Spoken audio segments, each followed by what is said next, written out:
Berbagai tantangan tengah dihadapi pariwisata Bali, mulai dari kemacetan, masalah sampah, alih fungsi lahan, keamanan dan kenyamanan, dan lainnya.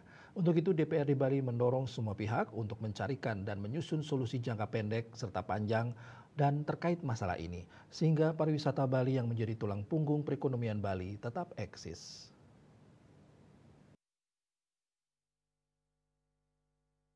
Ketua Komisi 2 DPRD Bali Agung Bagus Pratiksa Linggih mengungkapkan kondisi real yang terjadi di Bandara Internasional Igusti Ngurah Rai. Pertama, keluhan wisatawan bahwa untuk keluar dari bandara membutuhkan waktu hingga 2 jam.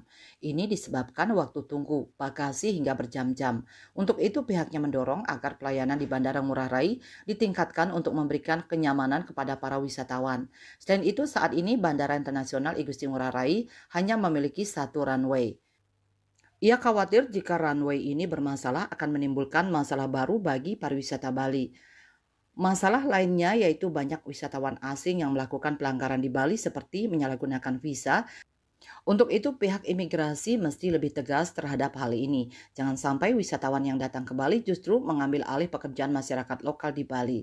Pihaknya tidak menyalahkan satu atau dua pihak, tetapi perlu kerjasama dari multi pihak, baik dari sisi imigrasi, bea cukai maupun angkasa pura untuk mengantisipasi kejadian ini. Masalah lain yang tengah dihadapi Bali adalah soal kemacetan. Dikatakan sektor pariwisata menjadi kunci utama pertumbuhan ekonomi Bali. Namun sejalan dengan pulihnya sektor pariwisata, kepadatan penduduk Bali juga mengalami kenaikan. Hal tersebut memicu terjadinya kemacetan di Pulau Dewata.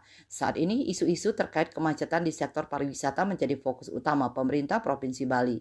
Saat ini pemerintah Provinsi Bali telah menjalin kerjasama dengan kabupaten kota dalam perbaikan infrastruktur. KMB Bali Pos.